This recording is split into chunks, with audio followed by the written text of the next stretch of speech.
सो नमस्कार दोस्तों, दूसरी वीडियो इसी का दूसरा पार्ट मैं आपके साथ शेयर कर रहा हूँ क्योंकि वीडियो लॉन्ग हो रही है। क्योंकि मैंने पहले बताया था तो वो वाली वीडियो मुझे डिलीट करनी पड़ी थी। तो इसमें अब मैं दूसरा चीज़ ऐड करना चाहूँगा, रोजगार।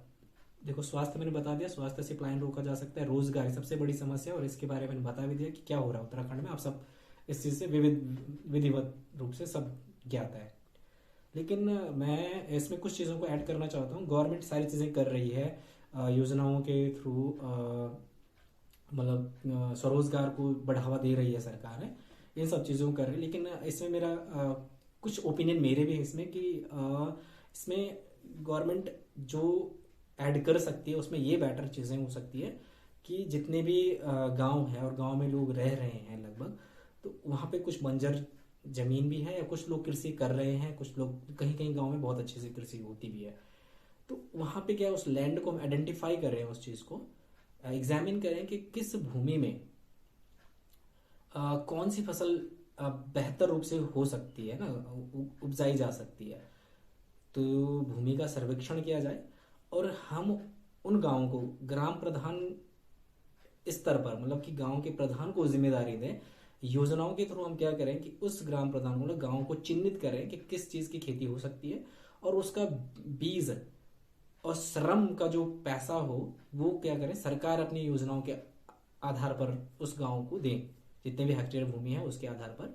और फिर जाके हम क्या करें, उन गांवों को उस जो भी चीज़ें वहाँ हो सकती है, मतलब कि टारगेट दें उनको।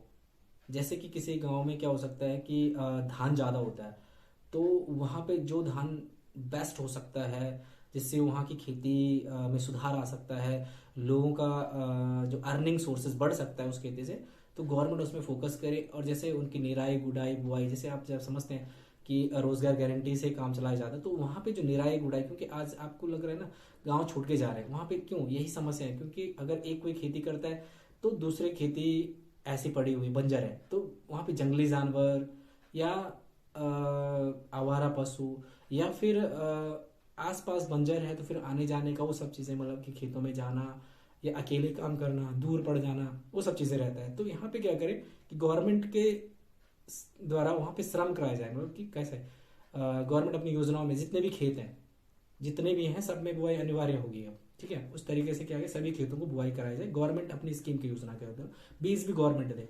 अब जिसके वो खेत हैं वो उसमें या तो खुद उसकी कटाई कराए या किसी और से करवाए, जैसे मर्जी, और वो चीज़ें क्या करें उन्हीं की रहे। ऐसा नहीं कि उसको गवर्नमेंट अपने अंडर ले ले, उन्हीं की रहे। और वो उसको क्या करे, सेल करे, इस तरीके से उसको मोटिवेट करें कि अगर वो चीज़ें वो खुद के लिए तो हो जाए, ठीक है, अगर वो अर्निंग में लाए उस चीज़ को, तो उस चीज़ से वो क्या करे, पैसा कमा पाए, उसको एक अर्निंग का क्या करें, साधन बनाए।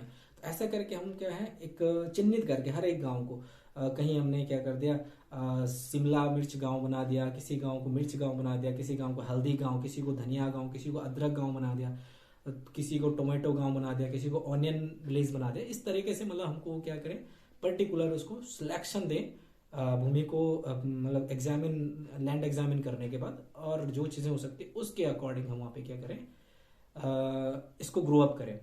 और इससे क्या होगा, वो निर्भर हो जाएंगे अपनी खेती पे ना, कि उनको किसान क्या हो जाएंगे, निर्भर हो जाएंगे, और सारे के सारे इससे दूसरा उनकी हेल्प मिलेगी। क्योंकि जब सारी चीज़ें योजनाओं के थ्रू होगी तो हर कोई चाहेगा कि हम क्या करें, अपने खेतों में बुआई करें।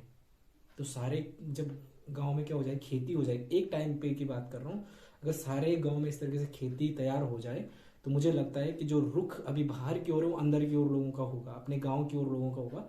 और लोग परमानेंटली तो कभी छोड़ के नहीं जाएंगे। मुझे ऐसा लगता है कि जो प्लान, जो परमानेंट प्लान हो रहा है, वो होना बहुत कम हो जाएगा धीरे धीरे। और जैसे ही गांव में पूरा पहले जैसा डेवलपमेंट हो जाएगा, हरियाली रहेगी, एक गांव की आजीविका जो आत्मनिर्भर हो जाएगी, तो उसके बाद धीरे धीरे गांव में विकास होना शुरू हो जाएगा, गांव मतलब स्टेबल हो जाएगा। इन समस्याओं से हम क्या कर सकते हैं, जो रोजगार की समस्याओं की बात कर रहा था, मतलब कि गांव में रोजगार की बात कर रहा था, पलायन रोकने में, ऐसा नहीं कि रोजगार में खेती करो, ऐसा नहीं बोल रहा मैं, लेकिन पलायन रोकने में ये क्या हो सकता है, सक्षम हो सकती है एक ये योजना है। ठीक है, इस बात को समझ पाए होंगे। तो मेरा कहने का मतलब यही है कि गवर्नमेंट इसको अपनी स्कीम के दायरे में लाए, जितने भी लैंड एक्वायर है उसमें क्या करें, फार्मिंग करवाएं एक बार। और फिर ऑल्सो क्या करें, प्लांटेशन का काम भी करें वहाँ पे, कि गवर्नमेंट जो जैसे कि जो छोड़ी गई भूमि है, बंजर भूमि है, और उनके आसपास का जो एरिया है अगर बंजर है, तो वहाँ पे क्या करवाएं, प्लांटेशन कराएं, फ्रूट्स की प्लांटेशन कराएं वहाँ पे। नॉर्मल वहाँ पे प्लांटेशन अगर शुरू हो जाए तो धीरे धीरे जितने भी जो एरिया वहाँ पे खुद ही प्लांटेशन से क्या हो जाएगा, फ्रूट्स की प्लांटेशन हो जाएगी, कहीं कहीं फ्लावरिंग करवाएंगे, तो उनके थ्रू क्या होगा कि उनको रोजगार का एक साधन स्तर शुरू हो जाएगा। वहाँ से लोगों का जो मन होगा वो मतलब कि वहाँ की ओर, क्योंकि वहाँ से अर्निंग उनकी शुरू हो जाएगी, तो वो लोग उस ओर ज़्यादा जाएंगे। तो इसको गवर्नमेंट को चिन्हित करना है। भूमि किसी की रहे वो अलग बात है, लेकिन गवर्नमेंट उसमें प्लांटेशन करवाएगी करवाएगी। हाँ, अधिकार उसमें उसी का होगा जिसकी भूमि होगी, तो इसमें ना तो उसको ऑब्जेक्शन हो सकता है। और गवर्नमेंट क्या है, लोगों को जो स्वरोजगार की ओर जोड़ने की चाह रही है, प्लान को रोकने की जो इच्छा जता रही है, उसमें सक्सेस हो सकती है। जो राइट इन्वेस्टमेंट होगा गवर्नमेंट का, ये मुझे सही लग रहा है। इस तरीके से बाकी उद्योगों की ओर जोड़ना, और उद्योगों में क्या है कि छोटे छोटे जितने भी गांव में, लगभग लगभग गांव में, उसमें क्योंकि डिजिटलाइजेशन है, एंड इसमें मैन्युफैक्चरिंग जो चीज़ें हैं ना, मैन्युफैक्चरिंग के उद्योग जो है, उनकी शुरुआत गांव गांव में करवानी चाहिए सरकार को। मैन्युफैक्चरिंग को बढ़ावा देना चाहिए। जैसे कि देखो, अभी मैंने कहा कि किसी गांव को क्या बनाना है, आलू गांव बनाना है। सिंपल सी चीज़ें, जिस गांव में आलू ज़्यादा हो सकता है उसको आलू गांव बनाओ। और उसमें क्या चीज़ें आप मैन्युफैक्चरिंग करवा सकते हैं, देखो चिप्स आप मैन्युफैक्चरिंग करवा सकते हैं, आलू भाजी मैन्युफैक्चरिंग करवा सकते हैं। आलू से जुड़ी हुई जितनी भी मैन्युफैक्चरिंग होती है ना, वहाँ से आप क्या कर सकते हैं, शुरू कर सकते हैं। तो उस गाँव में एक मैन्युफैक्चरिंग यूनिट को हमें स्टार्ट कर देना चाहिए। अब देखो, किसी गांव में हमने धनिया गांव बनाया, तो उस गांव से हम धनिया की क्या मैन्युफैक्चरिंग को शुरू कर सकते हैं, जो मार्केट में बिकने जाए वहां से धनिया। मिर्च गांव से मिर्च पाउडर का सेलिंग कर सकते हैं, धनिया अदरक से अदरक का सेलिंग कर सकते हैं। जहाँ से धान है वहां से चावल का, पहाड़ी चावल आपको तो पता है ऑब्वियसली हाई रेट में बिकेगा। ऐसे ही करके जहाँ से, जैसे जहाँ मैंने कल प्लांटेशन करना है, जैसे आंवला कहीं ज़्यादा हो गया, कहीं मैंगो ज़्यादा हो गया, एप्पल ज़्यादा हो गए कहीं, तो एप्पल जूस का प्लांट, एप्पल जूस का क्या कर सकते हैं, मैन्युफैक्चरिंग नहीं कर सकते उस गांव से, कर सकते हैं ना। क्यों, उसको बाहर भिजवाना है और सस्ते दामों में भिजवाना है। हम उसी गांव में क्या करेंगे, एक यूनिट शुरू कर लेंगे उसकी मैन्युफैक्चरिंग की, और वहीं से उसका जूस बन के बाहर जाए, तो वहां पे आत्मनिर्भर खुद ही हो जाएंगे वो लोग, रोजगार भी मिलेगा और खुद का काम भी उनका रहेगा। खुद ही वो क्या करेंगे, फ्रूट्स को ग्रो अप करेंगे। ऐसे से वो मतलब कि इंटरलिंक हो जाएंगे, कनेक्टेड हो जाएंगे, कि उन्हें ग्रो भी करना है और उसको सेल भी करना है। वो डबल बेनिफिट्स में आ जाएंगे वो लोग। ऐसे करके बाकी और भी चीज़ों को हम इसमें मतलब कि बाकी जैसे मैंने कहा कि मैन्युफैक्चरिंग को हम ऐड कर सकते हैं। जैसे कई दालों की मैन्युफैक्चरिंग, उसको पैकेज करके बेचना, वो सब चीज़ें मतलब कि यूनिट के थ्रू वो सब चीज़ें हम क्या कर सकते हैं, ऐड कर सकते हैं। किसी को हम अचार विलेज बना सकते हैं, जहाँ जैसे हम जूसेस वगैरह भी तो बनाते हैं ना, तो जहाँ पे मौसमी जिस गांव में ज़्यादा हो सकती है, उसको मौसमी का वहाँ प्लांटेशन किया जाए और मौसमी के जूस की मैन्युफैक्चरिंग वहाँ से की जाए। वैसे ड्राई फ्रूट जहाँ ज़्यादा होते हैं वहाँ ड्राई फ्रूट की मैन्युफैक्चरिंग की जाए। तो प्लांटेशन गवर्नमेंट एक बार करवा दें, फिर मैन्युफैक्चरिंग यूनिट वहाँ दे दे उस गाँव में, स्पेशली करके दे दें। जहाँ मसाले ज़्यादा हो सकते हैं, मसाले पैकेजिंग की यूनिट वहाँ दे दें। आपको तो पता है MDH, पतंजलि, बाकी कई ऐसे ब्रांड के जो स्पाइसेस बिक रहे हैं, तो क्यों उस गांव से नहीं बिक सकते हैं, उस गांव से नहीं बन सकते हैं वो प्रोडक्ट, बन सकते हैं। ये इतना टफ नहीं है। तो मेरे अकॉर्डिंग वो सब चीज़ें होनी चाहिए। अगर इस तरीके से काम करेंगे सरकार, दोनों मतलब कि ग्रो भी करे और उसको प्रोडक्ट बना के भी सेल करवाए, तो मुझे लगता है कि ये दोनों ही मतलब, एक तो हमारा क्या हो जाएगा, फार्मिंग डेवलप हो जाएगा, दूसरा हमारा क्या हो जाएगा, उद्योग डेवलप हो जाएगा। और मिलेगा कि इनको जो करने वाला उसी को मिल रहा है, तो डेफिनेटली वो क्या डबल आत्मनिर्भर हो जाएगा। तो इन चीज़ों से भी काफ़ी प्लान को भी रोका जा सकता है और लोग स्वरोजगार भी हो जाएंगे। दूसरी, अब ये बातें आपको समझ में आया नहीं आ रही, मेरे एक विचार है कि परीक्षाओं में होने वाली जो इस चीज़ें की अनियमितताएं हो रही है या बाकी चीज़ें हो रही है, तो मेरे अकॉर्डिंग इन चीज़ों में अब हमें पैटर्न को चेंज करना चाहिए। जो परीक्षा का जो पैटर्न है ना, उसको हमें चेंज करना चाहिए। हमें अपना जो बेसिक स्तर का एजुकेशन है, जो हायर एजुकेशन है, उस लेवल में हमें ज़्यादा फोकस करना चाहिए गवर्नमेंट, क्योंकि ये एकेडमिक लेवल को हमें बच्चों का बढ़ाना चाहिए। और अब जो हम वन डे एग्जाम के पैटर्न पे चल रहे हैं कि एक दिन का एग्जाम होगा, उससे सिलेक्शन लेंगे किसी बच्चे का, तो मुझे नहीं लगता है कि इसमें हम सही व्यक्ति को चुन पा रहे हैं। क्योंकि आप देख रहे हैं अनियमितताओं में किस तरीके से धांधली हो रही है, कैसे पेपर को बेचा जा रहा है, और किसी भी पद पे सही व्यक्ति को चुना नहीं जा रहा है। मतलब हमने मानक तो रखे हैं, लेकिन उन मानकों के आधार पर मुझे नहीं लगता कि 30% भी सही सिलेक्शन हो रहा होगा, जिस तरीके से अभी देखा जा रहा है 4-5 सालों से ये अनियमितताएं। तो मुझे लगता है कि पूरे भारतवर्ष में इस पैटर्न को अब चेंज करना चाहिए, हमें इसको एकेडमिक को बेटर बनाना चाहिए, और एकेडमिक के बाद गवर्नमेंट जैसे अभी कह रही कि हम क्या करते हैं कि गवर्नमेंट के थ्रू, जैसे मैंने पढ़ाया भी था उसको, कि क्या करेंगे, कोचिंग सेंटर्स रन करेंगे, या हमें उनको क्या करेंगे, जो बच्चे हैं स्कॉलरशिप के थ्रू हम उनको कोचिंग के लिए फीस देंगे, मतलब स्कॉलरशिप देंगे, फिर वो पढ़ेंगे, यूपीएससी वगैरह जो भी चीज़ें सारी ऐड कर रखे थे उसमें। तो मुझे लगता है कि पैसे को वेस्ट करना होगा, क्योंकि सिलेक्शन का जो सही आधार है तो वो है ही नहीं ना। सिलेक्शन का आधार ये थोड़ी नहीं आप कोचिंग करें, सिलेक्शन का आधार है सही पर्सन को चुनना, जो राइट है, जो वेल है, जिसको नॉलेज हो, जिसको अनुभव भी हो, जो व्यक्तित्व में भी सही हो, जिसका निर्माण हो चुका है, व्यक्तित्व निर्माण भी सही हो, करप्ट ना हो, है ना, मोरलिटी अप हो, तो ये सब चीज़ें जिसमें हो उसी का सिलेक्शन होना चाहिए। लेकिन सिलेक्शन किस आधार पर हो रहा है, आप देख रहे हो ना कितनी अनियमितताएं हैं। तो आप उनको स्कॉलरशिप देने के बाद भी तो जॉब का गारंटी तो नहीं है ना कि उनको जॉब मिलेगा, या वो ही सही होंगे। वो तो एक पढ़ने का वे हुआ कि हाँ वो पढ़ सकते हैं, हम देंगे, लेकिन जॉब में तो वही अनियमितता ही रहेगी। तो मुझे लग रहा है कि इसमें अभी क्या है, पैटर्न को चेंज करना चाहिए गवर्नमेंट को। इसमें अभी इस तरीके से पैटर्न हमें बनाना चाहिए, जैसे कि हम अग्निवीर के थ्रू आर्मी के सोल्जर्स को तैयार कर रहे हैं, आईएमए के थ्रू हम अपने कमांडेंट ऑफिसर्स को और हायर आर्मीज जो चीफ होते हैं उनको सेलेक्ट कर रहे हैं, या उनको हायर कर रहे हैं उनके थ्रू, वहाँ के थ्रू। तो मुझे लगता है कि ऐसे ही पॉलिसीज के थ्रू हमें क्या करना चाहिए, अपने group D, group C, group B, A तक भी पॉसिबल हो तो वहाँ तक भी करना चाहिए। लेकिन अभी जो अनियमितताएं ज़्यादा देखने को मिल रही है हमें ग्रुप सी, ग्रुप डी के उसमें मिल रही है। तो ग्रुप ए के लिए भी ऐसे ही हम योजनाएं बना सकते हैं। आप समझने की कोशिश करना मैं क्या बोलना चाह रहा हूँ, कि जैसे अब पहले गवर्नमेंट को क्या करना है, गवर्नमेंट को बनाना है करियर ट्रेनिंग सेंटर करके, ऐसा करके कुछ भी योजनाएं रखे, मैं इसमें से बोलूँ करियर ट्रेनिंग सेंटर करके बनाए। उसमें जो 12th पास बच्चा है, अगर वो 12th पास के बाद किसी गवर्नमेंट जॉब की ओर जाना चाहता है, और 12th पास के क्राइटेरिया में जो एलिजिबिलिटी में जो जॉब है, अगर वो उसको चूज करता है, जैसे कोई क्लर्क के लिए जा रहा है या किसी के लिए ग्रुप डी या ग्रुप बी में, तो उसी टाइम पे वो बच्चा क्या कर सकता है कि उन करियर पॉइंट जो मैंने कहा, करियर बिल्डिंग जो हमारे सेंटर्स होंगे जो गवर्नमेंट के थ्रू रन किया जाए, और वहाँ पे जितने भी ट्रेनर्स हों या टीचर्स हों या जो भी उनको ट्रेन करें वहाँ पे उनके थ्रू, तो वो वहाँ पे क्या करें, वहाँ पे पढ़ने जाएं, बल्कि कोचिंग सेंटर मेरे हिसाब से नहीं चलने चाहिए, वो वहाँ पे पढ़ने जाएं, उनको वहाँ ट्रेन किया जाए कि आने वाली जॉब में जब आप जॉब करेंगे तो आपको क्या क्या चीज़ें आनी चाहिए, क्या क्या चीज़ें सिखाई जाएगी, उसको उस जॉब की जो प्रैक्टिकली चीज़ें ना वो सिखानी चाहिए वहाँ पे। और ये जो ट्रेनिंग रहे लगभग 2 या 3 साल के रहे, क्योंकि आपको पता है 3-4 साल, 6 साल, 8 साल लग रहे हैं बच्चों को पेपर निकालने में, है ना। तो लगभग लगभग लग रहे हैं कि नहीं लग रहे हैं, तो 3 साल तो बच्चा वहाँ से आराम से दे सकता है। और जितना 3 साल या 2 साल का मान लेते, 2 साल की उसकी ट्रेनिंग रहे, ट्रेनिंग के बाद उनकी गारंटी रही जॉब की, तो आपको इतना उनको प्रिपेयर करना है कि उनकी जॉब की गारंटी। अब उस जॉब की गारंटी के बाद आप एक टेस्ट पेपर, जो नॉर्मल टेस्ट पेपर रखें वहाँ पे, लेकिन जो स्टूडेंट या जो कैंडिडेट उस जॉब के लिए क्या कर वहाँ पे ट्रेनिंग के लिए जाता है, इसका मतलब उसका जॉब होना सुनिश्चित होना चाहिए।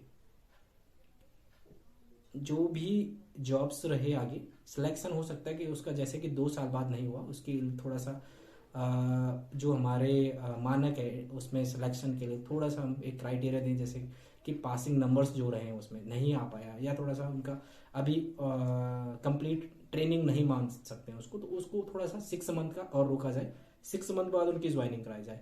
इस तरीके से हम पैटर्न फॉलो करें। इससे क्या होगा कि हर एक चीज़ों को सेपरेशन मिल जाएगा, कि जो क्लर्क में जा रहे हो क्लर्क वाले हमारे करियर पॉइंट वाले सेंटर में जाएंगे। फिर जो ग्रुप सी के जैसे जो जिस विभाग में जा रहा है, तो जैसे हमारे हायर एजुकेशन के लिए जो भी पोस्टेज है, ग्रुप सी की पोस्टेज है, तो वो जो पर्टिकुलर स्टूडेंट है जिसमें इंटरेस्टेड है उसमें अपना उस ग्रेजुएशन के बाद जा सकता है उस करियर पॉइंट में, वहाँ से ट्रेन होके उसको 2 या 3 साल बाद क्या है जॉब ऑफर कर दी जाए। वेल, कुछ मानक रखें, मानक अगर वो क्वालिफाई नहीं कर पाए तो उसको 6 महीने का और रोका जाए, 6 महीने की और ट्रेनिंग दी जाए, क्योंकि देखो ट्रेनिंग में कमी है तो इसका मतलब आपके अंडर है वो, आपने ट्रेनिंग उसको पूरी नहीं की, स्टूडेंट का फॉल्ट नहीं है। तो आप उसको ट्रेन करें, अच्छी तरीके से ट्रेन करें, ट्रेन के बाद उसको फिर उसको जॉब की 100% गारंटी, सिलेक्शन दे। सिलेक्शन मतलब यहाँ से सिलेक्शन होनी चाहिए, पेपर से सिलेक्शन नहीं होनी चाहिए वहाँ पे जी धांधली जो हो रही है। तो ये पैटर्न में अगर आप गहराई से सोचे, इस तरीके से अगर पैटर्न हम बनाए, तो मुझे लगता है कि जो ये करप्शन हो रहा है ना, ये हट जाएगा। और जो रोजगार की बात हम कर रहे हैं, इसमें वेल डेवलपमेंट होगा, और जो पैसा अननेसेसरी वेस्ट हो रहा है ना अदर अन्य योजनाओं में, यहाँ पे ये हेल्पफुल होगा, इससे रोजगार ही बढ़ेगा। और जो हमारे ट्रेन, जो गवर्नमेंट वैकेंसीज भी होगी, ये भी ज़्यादा होगी, क्योंकि हर एक जगह में क्या है कि ट्रेनिंग पॉइंट रहेंगे। तो क्लर्क के लिए अलग ट्रेनिंग पॉइंट है, बाकी के लिए अलग ट्रेनिंग पॉइंट है, जितने अधिकारी लेवल के हैं उनके लिए अलग ट्रेनिंग पॉइंट है। तो इससे भी भीड़ भी नहीं होगी, जो इंटरेस्टेड वन जहाँ पे रहेगा वो अपना अपना पर्टिकुलर बेस्ड में क्या करेगा, अपना ट्रेनिंग लेके सिलेक्शन ले लेगा। फिर अब गवर्नमेंट के पास इतनी सर्विसेज नहीं है, मेरे हिसाब से तो सर्विसेज है, हो जाएगा, ये सब चीज़ें होंगे अगर गवर्नमेंट किस पे रोजगार को डेवलप करने में, पर्यटन के क्षेत्र में बढ़ाएं, किसी भी क्षेत्र में। क्योंकि देखो आजकल टेक्नोलॉजी है, तो धीरे धीरे क्या है, टेक्नोलॉजी के क्षेत्र में क्या आ रही है, सर्विस को बढ़ाया जा सकता है, तो बढ़ाया जा रहा भी है। तो वहाँ पे क्या है, चीज़ें बढ़ेगी अभी, तो हम जॉब दे पाने में सक्षम है, मेरे आधार पर मुझे लगता है सक्षम है।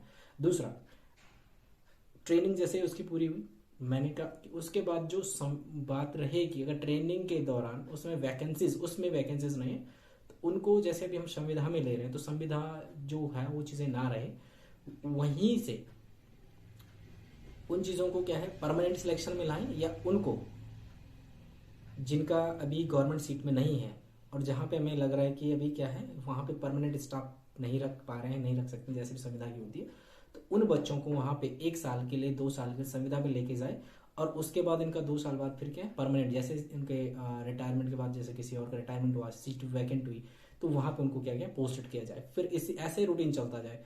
तो संविधा में भी जो चीज़ें, संविधा में बहुत धांधली होती है, सभी को पता है, ये भी कड़वा सच है। तो संविदा को ना रख के यहाँ से उन चीज़ों को प्रोग्रेस किया जाए, तो मुझे लगता है कि सारा ये गवर्नमेंट के कंट्रोल में रहेगा, और आसानी से हम क्या करेंगे, इस चीज़ को आगे बढ़ा सकते हैं। तो जो चीज़ें अनियमितता हो रही है, लेकिन बेस्ट प्रोडक्ट बनाना पड़ेगा, हमें अपने एम्प्लॉय को पूरा ट्रेन करना पड़ेगा। मुझे लगता है ये संभव है, क्योंकि जब हम आर्मी को ट्रेन कर सकते हैं इतना, अपने IAS PCS लेवल के लोगों को ट्रेन करते हैं कि नहीं करते हैं, करते हैं ना, IMA में ट्रेन करते हैं, तो इस तरीके से हमें ट्रेन करना होगा वहाँ पे। और एक ग्रुप डी ग्रुप सी की बहुत बड़ी जॉब नहीं है, इसमें कुछ इतना मल्टी टैलेंटेड पर्सन नहीं चाहिए उसमें। तो ये जो ट्रेन हम उनको करके तैयार कर सकते हैं, आप देख रहे हैं ना कि कितनी धांधलियां हैं और कितने लोग पकड़े जा रहे हैं। जो लायक ही नहीं है वो, मतलब जो नालायक है उनको लायक बनाया गया है, वहाँ पे पैसे दे दे के जॉब कर रहे हैं ना, सक्षम है ना जॉब करने, पता ही नहीं चल रहा है कि लायक है नालायक है ना, कैसे करके है कर पा रहा है। इसका मतलब ये है कि इतनी वेल स्किल्ड जॉब नहीं है। तो इसका मतलब कि हम ट्रेनिंग करके उनको स्किल्ड करके वो जॉब प्रोवाइड कर सकते हैं। तो इन चीज़ों से भी मुझे लग रहा है कि काफ़ी हम आगे प्रोग्रेस कर सकते हैं। इन चीज़ों में जो कमियां आपको लगी, आप जरूर इस चीज़ को सुझाव दें। ये मेरा आइडियाज़ है कि जो 1 डे पैटर्न है मुझे हमें चेंज करना चाहिए। दूसरा, टेक्नोलॉजी का ज़माना है, तो पहले हमें इन्फॉर्मेशन क्या होती थी कि बुक्स से वगैरह से इधर उधर से लेके सारे माइंड में रखनी होती थी। आज की डेट में ऐसा है नहीं, वर्ल्ड वाइड हो चुका है, तो हम 1 क्लिक में सारी इन्फॉर्मेशन को क्या कर सकते हैं, गैदर्ड कर सकते हैं। तो हम कहीं पे भी कहीं जा रहे हैं, तो क्या कहीं की इन्फॉर्मेशन चाहिए, तो एक क्लिक करके क्या मैं वहाँ की राइट इन्फॉर्मेशन ले सकता हूँ।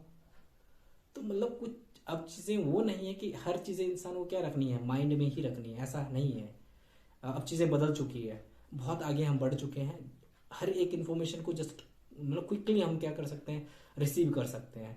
तो अब ये चीज़ें नहीं है कि इतना जो जिसको इतना नॉलेज, इतना पढ़ लिखना, इतना सारी चीज़ें कवर करना, मुझे नहीं लगता कि ये सब चीज़ें आने वाले टाइम के लिए सही है, क्योंकि वो सब चीज़ें हमारे पास अवेलेबल है। जो भी जानकारी मुझे लेनी है, जस्ट 1 सेकंड में मैं उसको क्या कर सकता हूँ, देख सकता हूँ ना, यूज़ कर सकता हूँ उस नॉलेज को।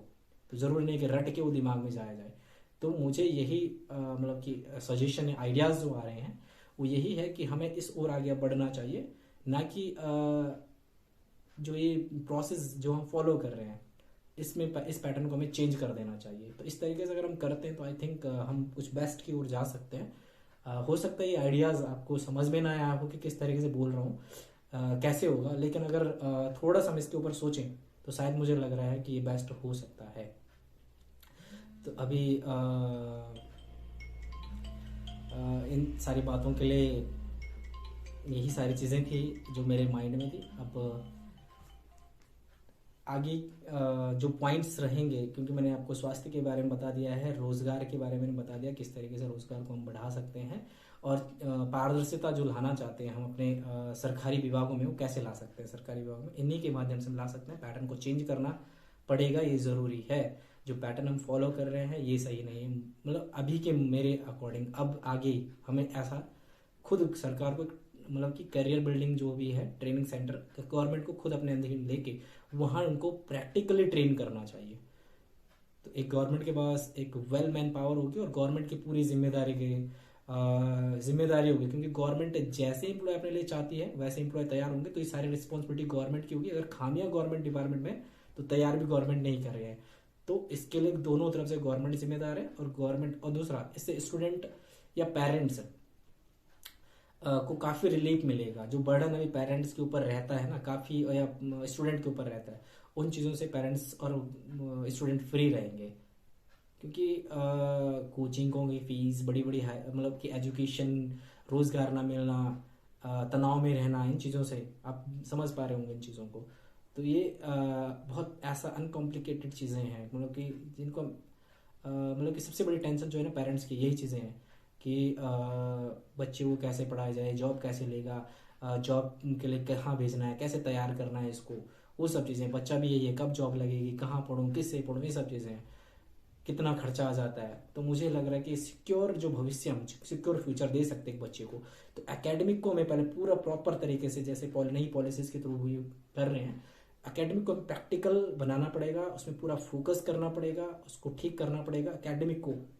और फिर हमें एकेडमिक से बच्चों को उठाना है कि हाँ, अगर 12th पास के बाद कोई जॉब करना चाहता है तो आपके पास ये है, इनकी एलिजिबिलिटी ये है, 12th पास के बाद आप इन करियर पॉइंट्स में जाइए। हर एक डिस्ट्रिक्ट में बनाए करियर पॉइंट्स, जैसे जैसे इस तरह में बन सकते हैं। ग्रेजुएशन के बाद कोई जाना चाहते हैं, जैसे उसके हायर पोस्टेस हैं, तो वो वहाँ पे जाएं, आफ्टर ग्रेजुएशन चले जाएं, या उसके बाद की जो पोस्टेस हैं वो वहाँ पे चले जाएं। तो इस तरीके से हम इसको क्या करें, आगे की ओर बढ़ाएं, और फिर राइट सिलेक्शन लें वहाँ से। ठीक है, तो इन सारी बातों के लिए धन्यवाद। Thank you.